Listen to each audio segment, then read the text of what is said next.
இந்தியாவில் எல்பிஜி, எல்என்ஜிக்கு பற்றாக்குறை இல்லை என தெரிவித்துள்ள மத்திய அரசு இன்னும் பல அமைப்புகளுடன் பேச்சுவார்த்தை நடத்தி வருவதாக தெரிவித்து உள்ளது.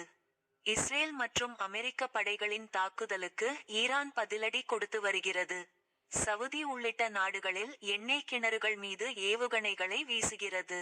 மேலும் சர்வதேச கச்சா எண்ணெய் போக்குவரத்து நடக்கும் ஹார்முஸ் ஜலசந்தி வழியாக செல்லும் ஆயில் டேங்கர் கப்பல்களை தாக்குவதால் போக்குவரத்து தடைபட்டுள்ளது. இதனால் சர்வதேச அளவில் கச்சா எண்ணெய், காஸ் உள்ளிட்டவற்றின் விலை உயர்ந்து வருகிறது.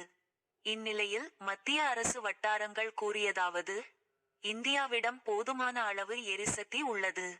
எல்பிஜி மற்றும் எல்என்ஜி பற்றாக்குறை இல்லை. உலகில் கச்சா எண்ணெய்க்கு பற்றாக்குறை இல்லை.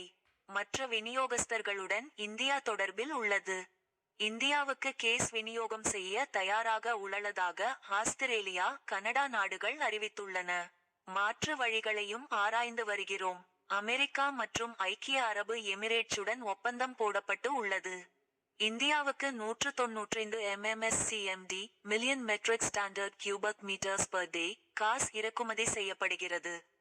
அதில் 60 MMSCMD அளவு மட்டுமே கத்தாரில் இருந்து இறக்குமதி செய்யப்படுகிறது. மாற்று வழிகளில் காஸ் இறக்குமதி செய்வதற்கான வழிகளையும் ஆராய்ந்து வருகிறோம்.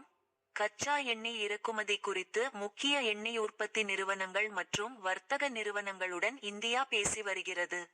சர்வதேச எரிசக்தி முகமை IEA மற்றும் OPEC அமைப்புகளுடனும் பேச்சுவார்த்தை நடத்தி வருகிறோம். கப்பல்களுக்கு காப்பீடு குறித்து அமெரிக்காவுடனும் பேசி வருகிறோம்.